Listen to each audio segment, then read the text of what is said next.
تیری بربادیوں کے مشورے ہیں آسمانوں میں، ذرا دیکھ کیا کچھ ہو رہا ہے، ہونے والا ہے، دھرا کیا ہے بھلا عہد کوہن کی داستانوں میں۔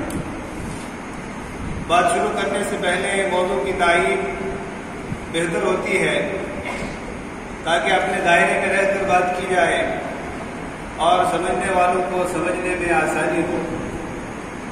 تو آج کی اس نشست کا موضوع انشاءاللہ بدلتے دور میں علماء اور اہل علم کی ذمہ داریاں اور رسوخ فی العلم کی ضرورت۔ حالات بدلتے جاتے ہیں اور انقلابات جہاں واحد رب ہے کہ اللہ رب العزت کی قدرت کا ایک کرشمہ ہے، اللہ کی ایک سنت ہے کہ حالات ہمیشہ ایک ڈگر پر نہیں چلتے، بدلتے رہتے ہیں۔ جو کچھ آج ہم دیکھ رہے ہیں، جو حالات دیکھ رہے ہیں، ایسا نہیں کہ یہ اپنی جنس کے بالکل انوکھے اور ایک استثنائی قسم کے حالات ہو، اس سے پہلے ایسے حالات کبھی نہیں آئے، ایسا ہرگز نہیں ہے۔ التاریخ یعید نفسہ، تاریخ اپنے آپ کو دہراتی رہتی ہے۔ حالات کی صرف شکلیں بدلتی ہیں، انداز بدلتے ہیں، حالات آتے رہتے ہیں۔ فطروں کی بھی شکلیں بدلتی ہے، اصل اور بنیاد جو ان فطروں کے پیچھے کال فرما ہوتی ہے وہ ایک ہی ہوتی ہے، اور اس بات کو اہل علم اور علماء اچھی طرح جانتے ہیں۔ عالم اسلام کی مغرب کے ساتھ مسلسل کشمکش زمانوں سے چلی آ رہی ہے۔ وَلَن تَرْضَىٰ عَنْكَ الْيَهُودُ وَلَا النَّصَارَىٰ حَتَّىٰ تَتَّبِعَ مِلَّتَهُمْ لَتَجِدَنَّ أَشَدَّ النَّاسِ عَدَاوَةً لِّلَّذِينَ آمَنُوا الْيَهُودُ وَالَّذِينَ أَشْرَكُوا وَمِنَ الَّذِينَ قَالُوا إِنَّا نَصَارَىٰ إِلَىٰ آخِرِ الْآيَةِ۔ تو قرآن کریم نے بھی مختلف مقامات پر اہل اسلام اور دنیا کی جو بڑی قومیں ہیں یہود و نصارہ، ان کے ساتھ کشمکش اور معرکہ آرائی کو واضح کیا ہے۔ اب تو یہ نہیں ہو سکتا کہ ہماری کسی کے ساتھ معرکہ آرائی نہ ہو، میدان میں کوئی نہ ہو، صرف ہم ہو۔ تو میدان میں کوئی نہ ہو، پھر جیتا کون اور ہارا کون؟ پھر امتحان کیا ہوا؟ پھر یہ کیا پتا چلے گا کہ کون بہادر ہے، کون بزدل ہے؟ معرکہ آرائی ہو، کشمکش ہو، میدان میں دونوں اترے، اور اس کے بعد جو نتیجہ نکلے گا اس سے پتا چلے گا کہ کس میں کتنا دم خم ہے۔ تو یہود و نصارہ کے ساتھ ہمیشہ سے اہل اسلام کی معرکہ آرائیاں اور کشمکش ہوتی رہی ہے۔ اگر ہم موجودہ حالات کا جائزہ لیں، سیاسی طور پر عالم اسلام مغرب کے سامنے سرنگو ہو چکا ہے، مغلوب ہو چکا ہے۔ عسکری اعتبار سے بھی عالم اسلام مغرب کے سامنے سرنگو ہے۔ معاشی اعتبار سے بھی عالم اسلام مغرب کے سامنے سرنگو ہے، سربسوجود ہے۔ صرف ایک میدان بچتا ہے، وہ ہے تہذیب و ثقافت اور عقیدے کا میدان۔ اس میں بھی مشرق کے مغرب نواز تو سرنگو ہو چکے ہیں، لیکن عالم اسلام کی عوام کی اکثریت آج تک اس کو تسلیم کرنے کے لیے تیار نہیں ہے، اور ان لوگوں کا پورا فوکس اور پورا زور اسی پر ہے کہ یہ جو آخری میدان ہے، اگر یہ بھی ہمارے ہاتھ میں آ گیا تو مکمل طور پر ہم سیولائزیشن، گلوبلائزیشن یا امریکنائزیشن کو پوری دنیا پر مسلط کریں گے۔ لیکن یہ آیات بتلا رہی ہیں، قرائن بتلا رہے ہیں، نبی کریم صلی اللہ علیہ وآلہ وسلم کی احادیث اور پیشن گوئیاں بتلا رہی ہے کہ ایسا کبھی نہیں ہوگا۔ اِنَّا نَحْنُ نَزَّلْنَا الذِّكْرَ وَإِنَّا لَهُ لَحَافِظُونَ۔ اور وہ یہ ہے تہذیب و ثقافت کا میدان، عقیدے اور دین کا میدان، اور اس میں جو عوام الناس ہے اس کی اکثریت آج بھی الحمدللہ قائم ہے، سینہ سپر ہے، آج بھی ان کے سامنے ڈٹے ہوئے ہیں۔ اور اس کے پیچھے بھی جو اصل بنیاد اور اصل سبب کار فرما ہے وہ ہے علماء اسلام اور اہل علم کی ان کے پیچھے مضبوط پشت بنائی۔ تو ہمیں سمجھنا پڑے گا کہ حالات کیا ہیں اور ان حالات میں ہماری ذمہ داریاں کیا ہیں، اور ان ذمہ داریوں کو نبھانے کے لیے رسوخ فی العلم، علم میں پختہ کار ہونے کی کتنی ضرورت ہے۔ تو میں نے بتلا دیا کہ کشمکش تو چل رہی ہے اور چلتی رہے گی قیامت کی صبح تک۔ اب ہمارے سامنے دو آپشن ہیں. ایک تو یہ ہے کہ شتر مرغ کی طرح ہم ریت کے اندر اپنا سر گھسا دیں اور یہ سمجھے کہ نہیں میں محفوظ ہو گیا ہوں. شتر مرغ پہ جب حملہ ہوتا ہے تو وہ اپنا سر ریت پہ گھسا کر یہ سمجھتا ہے کہ میں پوری طرح محفوظ ہو چکا ہوں، اب دشمن میرا کچھ بھی نہیں بگاڑ سکتا. یہ تو اس کی نادانی ہے، کم عقلی ہے. اسی طریقے سے جب کبوتر بلی کو دیکھتا ہے تو اپنی آنکھیں بند کر کے یہ سمجھتا ہے کہ بالکل محفوظ ہو چکا ہوں، اب بلی میرا کچھ نہیں بگاڑے گی. اور دونوں مثالیں آپ کے سامنے واضح ہیں. کیا شتر مرغ محفوظ ہے؟ کیا کبوتر محفوظ ہے؟ تو اگر ہم اس پہلے والے میدان کو لیتے ہیں، اس آپشن کو لیتے ہیں، تو ہم سراسر ناکام ہیں، نامراد ہیں.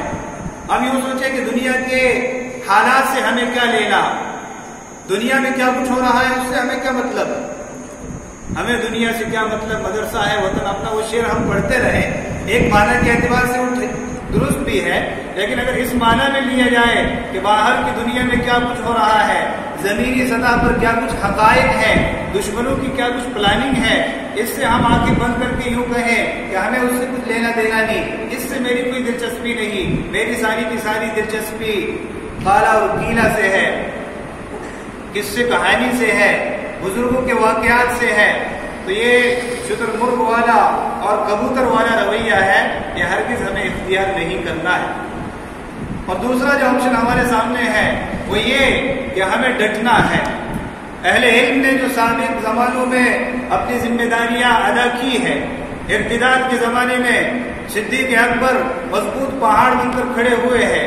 فتنہ خلق قرآن کے زمانے میں امام احمد بن حنبل، امام اہل سنت، سیسا پلائی ہوئی دیوار کی طرح کھڑے ہوئے ہیں. فتنہ اکبری کے دور میں حضرت امام احمد فاروقی سرہندی رحمہ اللہ اس فتنے کا کامیاب تعاقب کرنے میں کامیاب ہوئے ہیں. اگر یہ راستہ ہمیں اپنانا ہے، اس راستے پر ہمیں چلنا ہے، تو ہمیں سب مبارک ہو، ہمیں آفرین ہو، اور ہمارے لیے خوشی کا مقام ہے، ہمارے لیے خوشخبری کا مقام ہے کہ پھر ہمیں کوئی بھی ہرا نہیں سکے گا. لیکن اس کے لیے ہمیں ضرورت پڑے گی رسوخ فی العلم. اب آتے ہیں ہم ان آیات اور ان احادیث کی طرف، اور انہی اس آیت سے اور ان احادیث سے اپنی ذمہ داری کو اور رسوخ فی العلم کی ضرورت کو سمجھنے کی کوشش کرتے ہیں.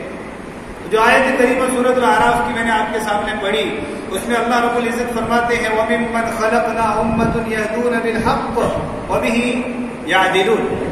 اس سے پہلے اللہ تعالیٰ کہہ چکے ہیں وَلَقَدْ ذَرَأْنَا لِجَهَنَّمَ كَثِيرًا مِنَ الْجِنِّ وَالْإِنسِ. ہم نے جہنم کے لیے بہت سے جن و انس کو پیدا کیا.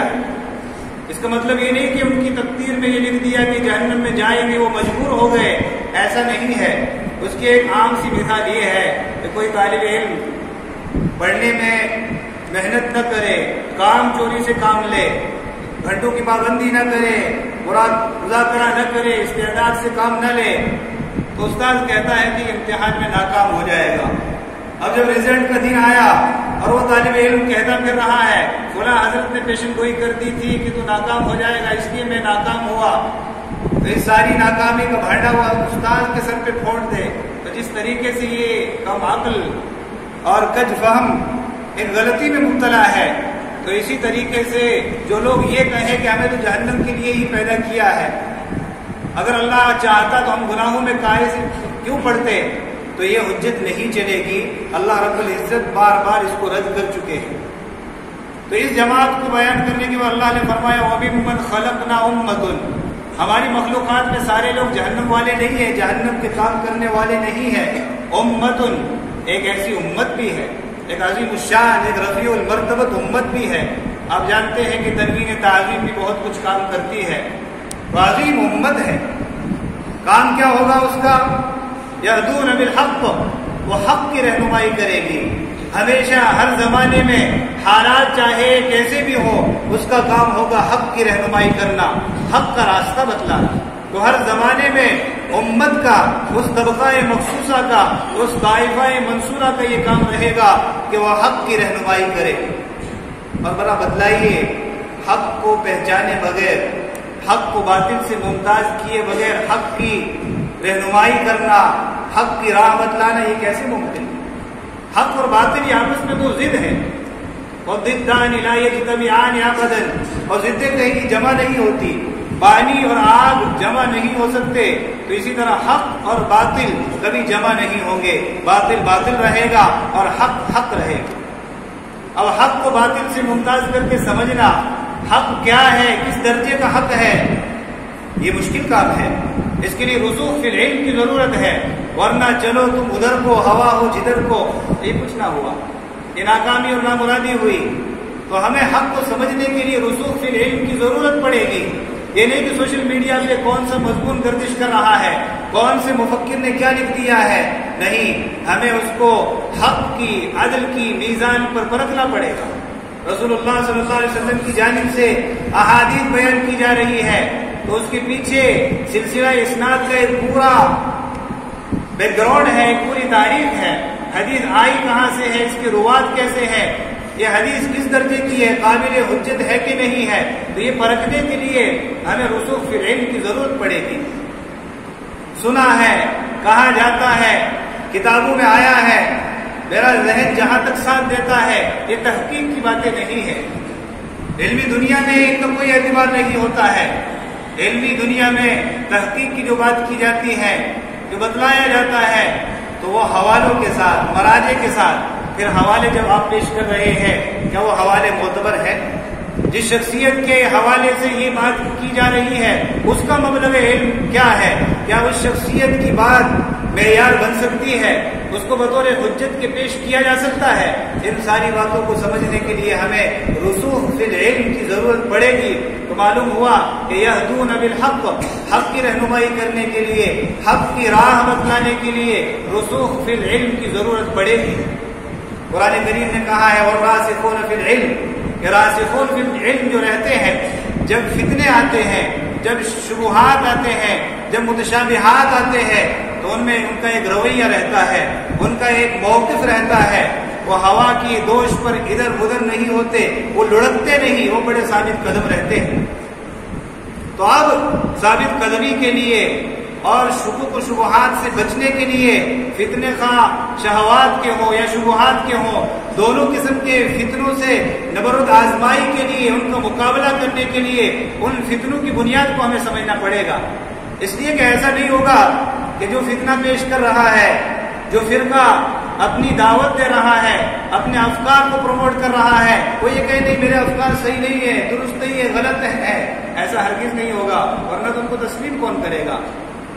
قادیانی بھی آئے گا تو قرآن و حدیث کا لیبل لگائے گا، تمام کے تمام گمراہ فطرے آئیں گے تو قرآن و حدیث کا لیبل لگائیں گے کہ قرآن کی یہ آیت میرا محل استشہاد ہے. تو آپ کو گہرائی میں جا کر اس کی دلیل کو، حجت کو دیکھنا پڑے گا، پرکھنا پڑے گا. ورنہ تو قادیانیوں نے قرآن سے قادیانی کی ختم نبوت کو ثابت کیا، اور جتنے بھی گمراہ فرقے ہیں، جتنے بھی گمراہ افکار کے حامل لوگ ہیں، وہ دلیل تورات، زبور اور انجیل سے نہیں لاتے ہیں، وہ قرآن سے لاتے ہیں، احادیث طیبہ سے لاتے ہیں. تو ان کا پوسٹ مارٹم کرنے کے لیے، ان کا کامیاب تعاقب کرنے کے لیے ہمیں رسوخ فی العلم کی بہت زیادہ ضرورت ہے. تو ہماری ذمہ داری بھی سامنے آ گئی کہ ہمیں حق بتلانا ہے، چاہے حالات کدھر بھی ہوں، حالات کیسے بھی ہوں. کسی کے لیے کوئی مفر نہیں ہے کہ اب تو زمانہ نہ رہا، اب تو قیامت آنے والی ہے، اب چپ چاپ بیٹھو، حضرت مہدی کا انتظار کرو، مسیح ابن مریم کا انتظار کرو. ہمیں نہیں معلوم کہ حضرت مسیح کے آنے میں، مہدی کے آنے میں 100 سال ہے، 1000 سال ہے، 2000 سال ہے، کسی کے پاس کوئی علم نہیں ہے. جتنی بھی قیامت کے بارے میں کیا ذرائع ہوتی ہے، وہ تخمین پر، خام خیالیوں پر مبنی ہے. ان اللہ عنده علم الساعہ، ہم سب جانتے ہیں. جب ہم سب جانتے ہیں تو سوشل میڈیا میں اس طریقے کے مضامین آتے ہیں کہ 2027 میں قیامت آنے والی ہے، 2050 تک قصہ تمام ہو جائے گا. تو ہمارے اہل علم لوگ، علماء لوگ بھی شش و پنج میں مبتلا ہو جاتے ہیں، یعنی یہ تحقیق صحیح بھی ہے کہ نہیں. عجیب، علماء یہ کہیں کہ یہ تحقیق صحیح بھی ہے کہ نہیں، تو آپ کے پاس قرآن ہے کہ نہیں ہے؟ آپ کے پاس نبی کریم صلی اللہ علیہ وسلم کے فرامین ہے کہ نہیں ہے؟ مسائل المسئول عنہا یعلم السائل، جس سے پوچھا جا رہا ہے نبی کریم علیہ السلام وہ جبریل سے زیادہ جانتے نہیں. جب جبریل علیہ السلام سے اور نبی علیہ السلام سے قیامت کے علم کی نفی ہو گئی تو آج کے یہ سائنسدان جنہوں نے کبھی مسجد کا منہ نہیں دیکھا, مدرسے کی طرف کبھی ان کو راستہ نہیں ملا, یہ کیا سہارا کرے اور ہمارے طبقہ اہل علم میں شکوک و شبہات پیدا ہونے لگے. استغفر اللہ واتوب الیہ ولا حول ولا قوۃ الا باللہ. ہماری ذمہ داری ہے حق کی پاسداری, ہماری ذمہ داری ہے کتاب و سنت کی چوکیداری, اور اللہ نے ہمیں منتخب کر لیا, یہ اللہ کا اعزاز ہے. کوئی یہ نہ سمجھے کہ میں مدرسے میں آ گیا میری زندگی برباد ہو گئی, کھائیں گے کہاں سے, پیئیں گے کہاں سے. یہ ہر زمانے میں یہ شوشے چھوڑے جاتے رہے ہیں. وفی السماء رزقکم وما توعدون, آسمان میں ہر ایک کا رزق مقسوم ہے, لکھا ہوا ہے. یہ نہیں کہ مدرسہ چھوڑ دیا اور کارخانے میں کام کر لیا, بڑی سی ڈگری لے لی تو آسمان سے رزق کے دہانے کھول دیے جائیں گے. جتنا ملے گا اتنا ہی جتنا مقدر میں ہے. آزمائشیں ہوتی ہیں, دیکھا جاتا ہے. سلف صالحین کے حالات ہم پڑھیں, ان پر بھی فقر و فاقے کے حالات آئے, لیکن کسی نے یہ نہیں کہا چلو مدرسے کو چھوڑ دیتے ہیں, یہاں فقر و فاقہ ہے, یہاں یہ ہے, وہ کام کر لیتے ہیں, یہ کر لیتے ہیں. گھروں کی چھتوں تک بیچ دیا, اپنی پوری زمین اور جائیداد کو بیچ دیا, لیکن حق کی پاسداری کرتے رہے, اس دین کے ساتھ اپنی وفاداری نبھاتے رہے. اور جن کو ان کے زمرے میں شامل ہونا ہے ان کو نبھانا پڑے گا. حالات آئیں گے, فقر و فاقے بھی آ سکتے ہیں, بھوک بھی آ سکتی ہے, سب کچھ ہو سکتا ہے, لیکن اہل علم کو اپنے سلف صالحین کے نقش قدم پر چلتے ہوئے یہ کہنا پڑے گا کہ روزی اللہ کے پاس ہے, جتنی مقدر میں ہے مل کر رہے گی, لیکن میرا یہ پختہ عزم ہے, عزم مصمم ہے کہ مرتے دم تک دین کی پاسداری کرتا رہوں. پہلی بات تو ہے کتنے لوگ جو دین کی پاسداری کرنے والے ہیں, امت کا کتنا بڑا طبقہ جو اسلام کے حقیقی مفہوم سے ناواقف ہے. گنتی کے چند لوگ, اب گنتی کے چند لوگ بھی رسوخ پیدا نہ کریں, وہ بھی للچائی ہوئی نظروں سے دنیا کو دیکھیں, وہ بھی شکوک و شبہات میں مبتلا ہو, تو بالآخر انجام کیا ہونے والا ہے. اور اس بات کی کوئی فکر نہیں ہے کہ اللہ کا دین دنیا سے ختم ہو جائے گا. ان تتولوا یستبدل قوما غیرکم ثم لا یکونوا امثالکم. یہ خلا کبھی بھی خالی نہیں رہنے والا ہے. اللہ کسی بھی قوم کو کھڑا کر دے گا, کسی بھی قوم کو کھڑا کر دے گا. جو اسلام فوبیا کا نعرہ لگایا جاتا ہے, اسلام کی دشمنی کے جو راگ گائے جاتے ہیں, ان کے پیچھے بھی یہی ہے کہ اسلام ساری رکاوٹوں کے باوجود پھل پھول کیوں رہا ہے. تو بہرحال ہماری ذمہ داری حق کی پاسداری ہے, اور یہی اس آیت کریمہ میں بیان فرمایا گیا. حدیث طیبہ میں سے ایک حدیث یہ ہے کہ لا تزال طائفة من امتی ظاہرین علی الحق. ہمیشہ ہر زمانے میں لا تزال, یہ بھی اہل علم سمجھیں گے, رسوخ فی العلم والے سمجھیں گے, نحو صرف میں گہرائی رکھنے والے سمجھیں گے کہ لا تزالو کے کیا معنی ہوتے ہیں, استمرار اور تجدد کیا ہوتا ہے. لا تزال طائفة من امتی ظاہرین علی الحق, حق پر قائم رہیں گے, حق پر ڈٹے رہیں گے. حالات آئیں گے, آندیاں آئیں گی, آسمان تیور بدلے گا, موسم خراب ہو جائیں گے. لا یضرهم من خالفهم, ان کی مخالفت کرنے والے, ان کے پیچھے ہاتھ دھو کر پڑ جانے والے, لا یضرهم, ان کو کوئی نقصان نہیں پہنچائیں گے. پہنچا رہے ہیں نا, پہنچا رہے ہیں نقصان. تو نبی علیہ الصلوۃ والسلام کو بھی تکالیف دی گئی ہے. آپ علیہ الصلوۃ والسلام کے دندان مبارک شہید کیے گئے ہیں. اصل نقصان نہیں پہنچائیں گے, یعنی حق کے راستے سے ان کو نہیں ہٹا پائیں گے. اگر ہم مر گئے حق پر قائم رہ کر تو ہمیں کوئی مغلوب نہیں کر سکا, ہم کامیاب ہیں. اور اگر باطل کا ساتھ دے کر جیے بھی تو ہم ناکام ہیں, نامراد ہیں. کامیابی اور ناکامی کا تصور جو دنیا کے سامنے ہے وہ اسلام کا تصور نہیں ہے. اسلام فرعون کو 100% ناکام مانتا ہے اور موسیٰ علیہ السلام کو 100% کامیاب مانتا ہے. قرآن سیدہ عائشہ آسیہ سلام اللہ علیہا کو 100% کامیاب مانتا ہے, حالانکہ وہ ختم کر دی گئی, ان کے ٹکڑے ٹکڑے کر دیے گئے, ان کو آگ میں جلا دیا گیا, اور فرعون کو 100% ناکام مانتا ہے. اسلام ابو جہل کو 100% ناکام مانتا ہے, اور سیدہ سمیہ رضی اللہ عنہا کو, حضرت بلال کو اور ان جیسے ضعفاء کو 100% کامیاب مانتا ہے. تو کامیابی کا معیار کیا ہے؟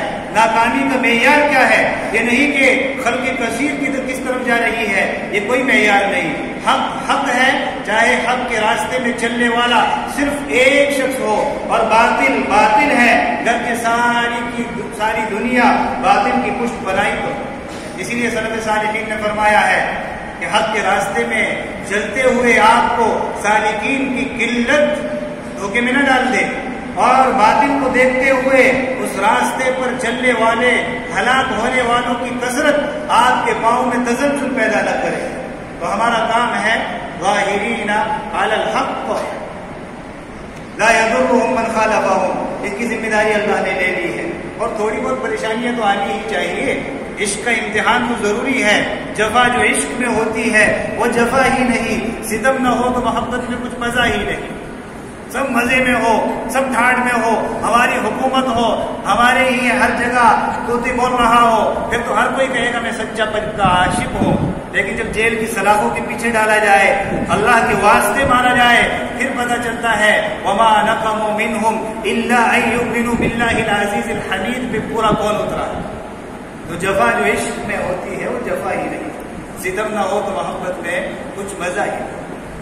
نبی علیہ السلام نے فرمایا کہ یہ لوگ قیامت تک قائم رہیں گے، اس لیے اس بات کا پکا اور پختہ یقین اپنے دلوں میں کر لو کہ اسلام کو کچھ بگڑنے والا نہیں ہے، دین کا کچھ بگڑنے والا نہیں ہے، قرآن کا ایک زبر زیر پیش بدلنے والا نہیں ہے، سنت مطہرہ کا کچھ بگڑنے والا نہیں ہے۔ خوش نصیبی ہماری ہے کہ ہم اس راستے میں کام آ جائیں، ورنہ اللہ رب العزت کسی بھی قوم کو اٹھا کر لائے گا اور آپ اس سے اپنی دین کا ایسا کام لے گا جیسا کام ہمارے تصور میں بھی نہیں ہے۔ وہ اپنی جانوں کے نذرانے بھی پیش کریں گے، اپنے مالوں کے نذرانے بھی پیش کریں گے، اور دین متین کی آبیاری کے لیے کام کریں گے۔ حدیث پاک جو میں نے آپ کے سامنے اس کے بعد پڑھی تھی، اس میں نبی کریم صلی اللہ علیہ وسلم فرما رہے ہیں يحمل هذا العلم من كل خلف عدوله۔ خلف کہا جاتا ہے سلف صالحین کو، اور خلف کہا جاتا ہے جو برا ہو، جو بد کردار ہو۔ تو بد کردار گزرا ہوا کوئی شخص ہے تو اس کو خلف کہا جاتا ہے، اور نیک اور صالح لوگ ہوں تو ان کو خلف کہا جاتا ہے۔ تو فرمایا کہ اس علم کو ہر زمانے میں سلف صالحین کے بہترین جانشین لیتے رہیں گے، اٹھاتے رہیں گے، اپنے سینوں میں بساتے رہیں گے۔ ان کا کام کیا ہوگا؟ ينفون عنه تحریف الغالی، غلو کرنے والے وہ لوگوں کی تحریف کو اس دین سے ختم کریں گے۔ یہ کام مجددین کا ہے، یہ کام اہل علم کا ہے کہ غلو کرنے والے لوگ اپنے غلو میں دین کا حلیہ بگاڑ دیتے ہیں۔ کسی شخصیت کو ماننے پر آتے ہیں تو خدا بنا دیتے ہیں، اور کسی کو گرانے پر آتے ہیں تو جہنم رسید کر کے چھوڑتے ہیں۔ لیکن اہل علم کا طبقہ افراط اور تفرید سے بچ کر امتن وسطن، ایک معتدل امت کی چال چلتا ہے۔ گمراہ ہونے والوں نے حضرت علی رضی اللہ عنہ کو خدا بنا دیا، اور دوسرے گمراہ ہونے والوں نے کافر بنا دیا۔ ہم نہ خدا بنائیں گے نہ کافر بنائیں گے، اس لیے کہ اللہ رب العزت نے ہمیں کچھ سوجھ بوجھ دی ہے۔ تو ينفون عنه تحریف الغالی وانتحال المبطلین، اور باطل پرست لوگوں کی دروگوئیوں سے، ان کی افترا پردازیوں سے یہ علماء، یہ طائفہ منصورہ اس دین کی حفاظت کرتا رہے گا۔ انتحال کہا جاتا ہے دوسرے کے کلام کو اپنی طرف منسوب کر لینا۔ کوئی شاعر خود شاعر نہ ہو لیکن اس کے کلام کو لے کر کہے کہ میں نے کہا ہے، تو یہ ہے انتحال۔ جس طرح پوری دنیا اپنے کلام کو چمکانے کے لیے، اپنے شعر کا مقام و مرتبہ بلند کرنے کے لیے اقبال کے نام کو بدنام کرتے ہیں، تو اس کو دنیا علم میں، دنیا ادب میں انتحال کہا جاتا ہے۔ تو باطل پرست لوگ دروگوئیوں سے کام لیتے ہیں، افترا پردازیوں سے کام لیتے ہیں۔ کوئی صحیح دلیل نہ ملی، عن فلاں کر دیا اور دلیل پیش کر دی، تو اہل علم آ کر اس کو ناپیں گے، پرکھیں گے، جانچیں گے کہ کیا دلیل ہے، یہ دلیل بنائے جانے کے لائق ہے کہ نہیں۔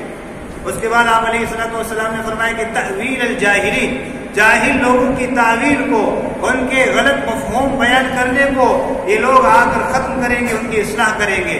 تو ان آیات، اس آیت مبارکہ اور ان احادیث سے ہماری جو ذمہ داری سامنے آ رہی ہے وہ یہ ہے کہ ہم اس زمانے میں رسوخ فی العلم پیدا کریں۔